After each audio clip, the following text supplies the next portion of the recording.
जो बीत गया वो दौर ना आएगा। अर्थात जो आपकी उम्र निकल चुकी है, वो तो हम वापस आपकी नहीं कर सकते। जो आपके जीवन में पीछे जो घटित हुआ है अभी, उसे तो मैं वापस नहीं कर सकता हूँ। किंतु आगे होने वाली जो समस्याएं, उनसे आप दूर रह सकते हैं। जो इस समय पर आपकी उम्र जितनी बीत गई है, वो तो चली गई। आगे अगर आप जीवन अपना अच्छा व्यतीत करना चाहते हैं, जीवन में हर क्षेत्र में, हर कदम पर आप सफलता प्राप्त करना चाहते हैं, तो इस प्रोग्राम को शुरू से लेकर अंत तक देखिएगा। ये मैं कोई हवाई प्रोग्राम नहीं दे रहा हूँ। मैं, आप लिख कर रख लीजिएगा, पूरा यूट्यूब छान मारिएगा, शायद ही ऐसा प्रोग्राम आपको देखने को कहीं पर मिले। ये मैं खुद कह रहा हूं इस बात को, इसलिए कह रहा हूं कि 18 वर्षों के बाद में केतु महाराज अपने नक्षत्र माघा में प्रवेश कर रहे हैं। माघा नक्षत्र जो है ना, स्वयं केतु का नक्षत्र है। और माघा नक्षत्र का जो लोगो है वो क्या है? सिंहासन है। और सिंहासन पर कौन बैठता है? राजा बैठता है। जिस तरीके से महाराज हरिश्चंद्र थे, वो काशी छूट गई, काशी गलियों में, अयोध्या छोड़कर काशी गलियों में घूमते रहे, अंत में फिर सिंहासन पर बैठे आकर। तो जितना आपको केतु महाराज ने घुमाना था, उतना आपको घुमा चुके। अब सिंहासन पर बैठने की बारी आ गई है। लेकिन उससे पहले, जैसा हमने एक अभी क्वेश्चन किया था कि जो बीत गया है, ये तो 8 महीने का हम भविष्यवाणी कर रहे हैं, लेकिन बात हमने की है पूरी लाइफ की आपके। तो कुछ ऐसी चीज भी हम आपको बताने वाले हैं। फिलहाल में तो हम ये भी बताएंगे, केतु अपने आपके षष्ठम भाव में, अपने नक्षत्र माघा में पहुंचेंगे, और आपके लग्नेश के परम मित्र हैं केतु महाराज।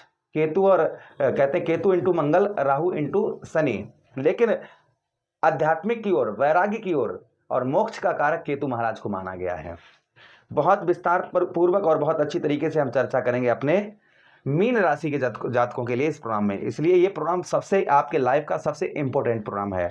हाँ, थोड़ा लंबा जरूर हो सकता है, इसलिए बहुत ध्यान से और आराम से सुनिएगा। एक एक बात को बहुत नोटेट करते जाइए, सुनते जाइए, क्योंकि एक एक बात आप लोगों के लिए करोड़ों की है, ऐसे मान के चलिएगा। चलिए, यहाँ पर हम, जैसे आपको भगवान कहते हैं कि बड़े भाग्य मानुष तन पावा, ये शरीर आपको बड़े भाग्य से प्राप्त हुआ है।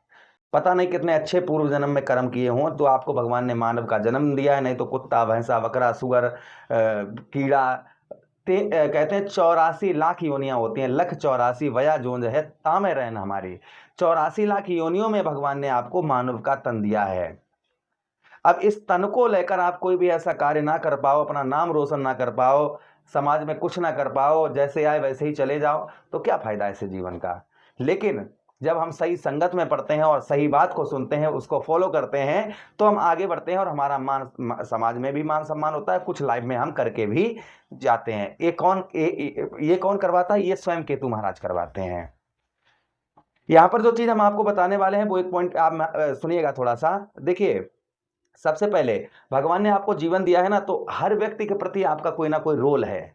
जैसे माता पिता के प्रति क्या रोल है, बहनों की ओर क्या रोल है, भाइयों की ओर क्या रोल है, पत्नी की ओर क्या रोल है, बच्चों के प्रति क्या रोल है, माता पिता के प्रति क्या रोल है। और ऐसे भी रोल आप जीवन में आपके चल रहे होंगे, जिनसे आपकी शत्रुता है, जिनसे आपकी दुश्मनी है।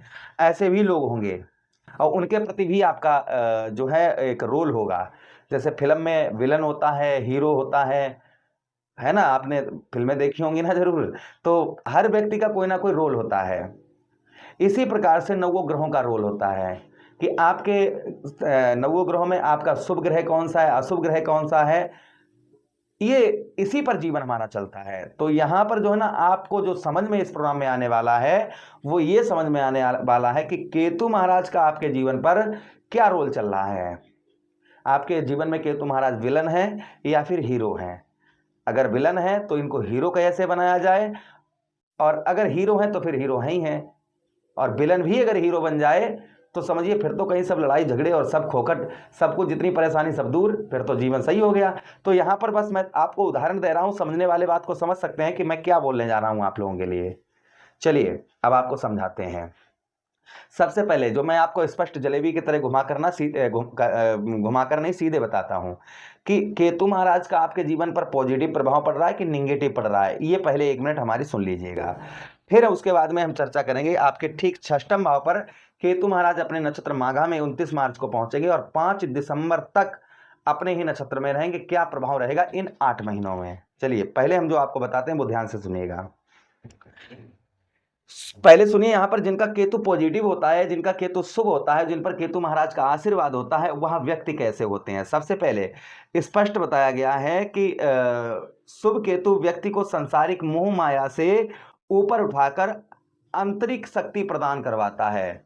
जैसे राहु जो है ना वो फल है, और केतु जो है ना जड़ है। केतु को ज्योतिष शास्त्र में जड़ बताया गया है।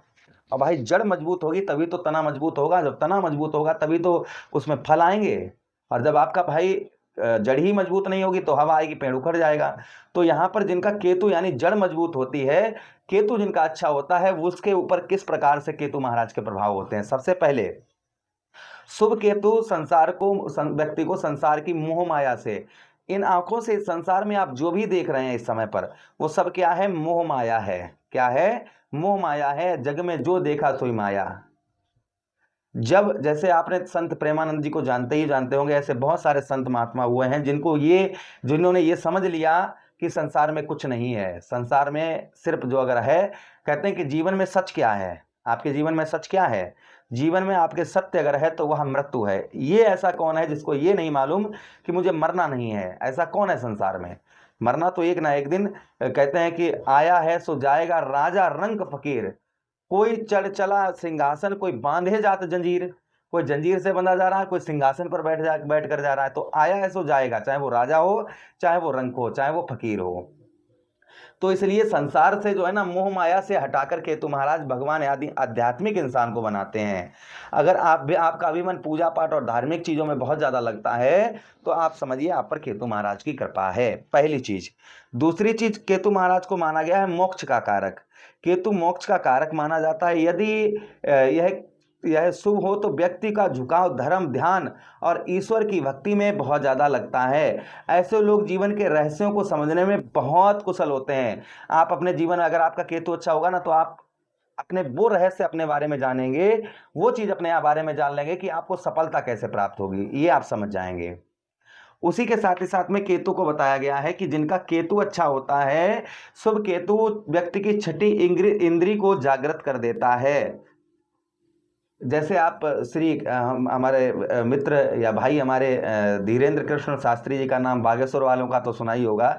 ये दूसरे की होने वाली घटनाओं के बारे में बता देते हैं, पर्चा लिखते हैं, कुछ भी करते हैं, कोई भी टेक्निक उपयोग करते हैं। भगवान की कृपा है, मैं किसी की बुराई नहीं करता हूँ। हमसे बड़े हैं तो प्रणाम ही करना मेरे लिए अच्छा रहेगा। तो ऐसे व्यक्तियों का क्या होता है, ऐसे लोगों का छठी इंद्री जागृत होती है। जिनकी छठी इंद्री जागृत होती है वह दूसरे का भविष्य बता पाता है, या फिर वह आगे होने वाली घटनाओं के बारे में जान लेता है। जैसे आप भी प्रोग्राम देख रहे होंगे और हो सकता है ऐसे लोग देख रहे हों जिनको ये आभास हो जाता होगा कि आगे मेरे साथ क्या होगा। भाई धीरेन्द्र कृष्ण शास्त्री जी क्या बताते हो आगे की होने वाली, कि भाई इस चीज पर सावधान रहो, ये करो, इससे सफलता प्राप्त होती है, शास्त्री जी बताते हैं ना। तो हाँ, इसी प्रकार से जिनकी छठी इंद्री जागृत होती है वह इस चीज को बताने में माहिर होता है और उसे उस चीज में सफलता भी प्राप्त होती है। केतु महाराज, जो लोग ज्योतिष तंत्र मंत्र विज्ञान या वैज्ञानिक शोध के क्षेत्र में कार्य करते हैं और उनका केतु अच्छा होता है, इसलिए उनको उत्तम अच्छी सफलता उस क्षेत्र में प्राप्त होती है। अचानक धन लाभ और सफलता प्राप्त होती है। केतु को जो है ना ध्वजा झंडा भी कहा जाता है। शुभ केतु शुभ स्थिति में होने पर के यह व्यक्ति को मान सम्मान अचानक वृद्धि करवाता है। मान सम्मान बहुत ज्यादा समाज के अंतर्गत प्राप्त होता है। कई बार अप्रत्याशित कार्यक्रम में यह जो है ना बड़ी ऊंचाइयों पर, बहुत ऊंचाइयों पर पहुंचते हैं। साथ ही साथ इनको बहुत बड़ा धन का लाभ भी होता है। उसी के साथ ही साथ जिनका केतु अच्छा होता है वह व्यक्ति, जैसे केतु महाराज को बताया गया ज्योतिष शास्त्र में, आपका केतु तृतीया पर हो, छष्टम पर हो या एकादश भाव जन्म कुंडली में बैठा है हो केतु महाराज, तो आपको विरोधियों पर बहुत अच्छी विजय प्राप्त होगी। और आपके कहां पर गोचर कर रहे हैं, आपके छठे भाव पर, इसलिए शत्रुओं पर आपको बहुत आसान तरीके से विजय प्राप्त होगी। उसी के साथ ही साथ में जिनका केतु अच्छा होता है वह व्यक्ति हमेशा ही हर क्षेत्र में सफलता प्राप्त करता है। उसी के साथ ही साथ आगे हम चर्चा करते हैं केतु महाराज की। उसी के साथ ही साथ ये तो आपने शुभ केतु महाराज के, जैसे केतु महाराज हीरो हैं, जिनके जीवन में हीरो हैं उनके ऊपर इस तरीके के प्रभाव पड़ते हैं। और जिन पर केतु महाराज का विलन का रूप होता है, जिन पर केतु महाराज रुष्ट होते हैं, जिनसे नाराज होते हैं, उन पर क्या प्रभाव पड़ता है।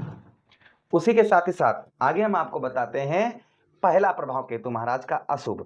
देखिए, जिनसे केतु महाराज रुष्ट होते हैं और जिन पर केतु महाराज का अशुभ प्रभाव होता है, ऐसे व्यक्ति, स्पष्ट बताया गया है कि ऐसे व्यक्ति हमेशा दुविधा में रहता है, यानी कि कंफ्यूज्ड रहता है कि मैं क्या करूं क्या ना करूं।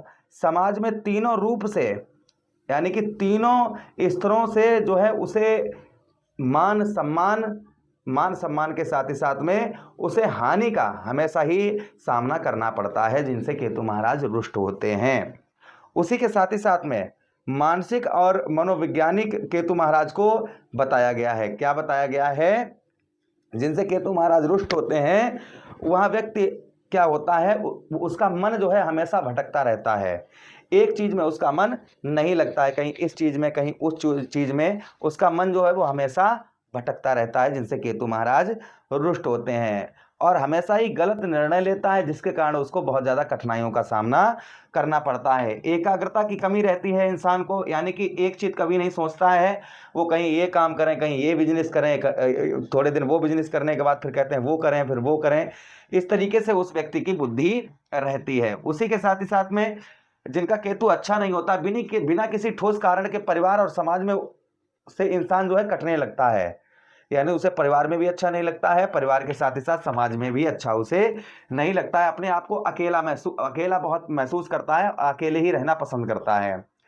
पैरों में जोड़ों का दर्द, केतु का सीधा संबंध जो है पैरों पर माना गया है, इसलिए पैरों में आपके फ्रैक्चर या पैर टूट जाना या जोड़ों का दर्द, रीढ़ में दर्द, रीढ़ की हड्डी में दर्द, ये सब केतु महाराज की ओर से आता है।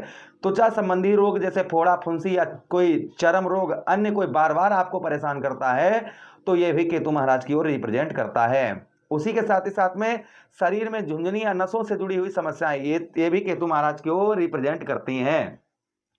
जीवन में और कुछ घटनाएं होती हैं, बनते हुए कार्य आखिरी वक्त पर बिगड़ जाते हैं, ये भी प्रभाव केतु महाराज की ओर से आता है। संतान की सेहत खराब रहती है, या फिर संतान का सुख नहीं प्राप्त होता, या संतान ही नहीं होती है। झूठे आरोप बिना किसी गलती के मान हानि आप पर लगती है, और कानूनी अड़चनों में इंसान फंस जाता है। विश्वासघात, करीबी लोगों या दोस्तों से हमेशा ऐसे व्यक्तियों को धोखा प्राप्त होता है। तो ये अशुभ केतु के प्रभाव हो गए। अब ये अशुभ जो है ना केतु महाराज, ये विलन के कैरेक्टर हो गए। अब विलन को हीरो बनाने, अर्थात जो है ना केतु महाराज को अच्छा केतु महाराज से फल लेने के लिए क्या उपाय करने चाहिए, वो हम आपको आगे बताएंगे। फिलहाल में आप सुनिए आपके 6th हाउस पर केतु महाराज का प्रभाव क्या होगा। सबसे पहले आपके दुश्मनों पर, मैं डंका की चोट पर कह सकता हूं, आपको शत्रुओं पर आपको विजय प्राप्त होगी। आपके दुश्मन आपका चाहकर भी कुछ भी नहीं बिगाड़ पाएंगे, दुश्मन भी दोस्त बनते हुए नजर आएंगे, आपके पैरों में गिरते हुए नजर आएंगे जब ये नक्षत्र में अपने नक्षत्र माघा में पहुंचेंगे, यही 29 मार्च से।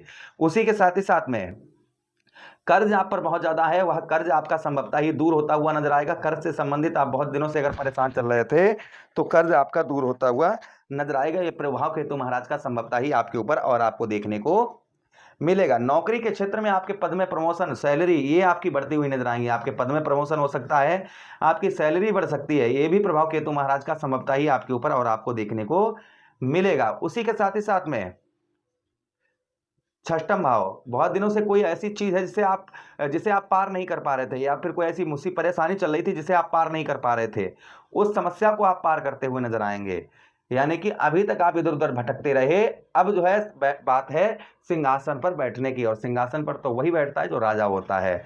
तो ये प्रभाव संभवतः ही आपके ऊपर और आपको देखने को केतु महाराज जब अपने नक्षत्र माघा में पहुंचेंगे, यही 29 मार्च को, तो ये प्रभाव आपके ऊपर आपको संभवतः ही देखने को मिलेंगे। अब उपाय की बात सुनिएगा। सबसे पहले जिनसे केतु महाराज का अशुभ प्रभाव है, ऐसे व्यक्ति जो है ना गणेश जी की आराधना करें, क्योंकि केतु के जो अधिपति देवता है वह गणेश जी हैं। इसलिए प्रतिदिन ओम गणपति नमः इस मंत्र का जितना हो सके उतना जप करिए, इससे केतु महाराज का प्रभाव उत्तम अच्छा रहता है। बुधवार के दिन दुर्वा घास आप जो है गणेश जी को अर्पित करिए, इससे भी केतु महाराज का प्रभाव उत्तम अच्छा रहता है। काला और सफेद या चितकबरे कुत्ते को भोजन दूध देना भी सर्वश्रेष्ठ माना जाता है, इससे भी केतु महाराज का शुभ प्रभाव रहता है। या फिर आप अपने घर में कुत्ता पालें, इससे भी केतु महाराज का शुभ प्रभाव रहता है। शनिवार के दिन काले तिल काले और सफेद तिल काले सफेद तिल, ऊनी कंबल या लोहे की वस्तुएं शनिवार के दिन जरूरतमंद को दान करें, इससे केतु महाराज का प्रभाव उत्तम अच्छा रहता है। माथे, नाभि, गले पर केसर का तिलक लगाएं, इससे भी केतु महाराज का प्रभाव उत्तम अच्छा रहता है।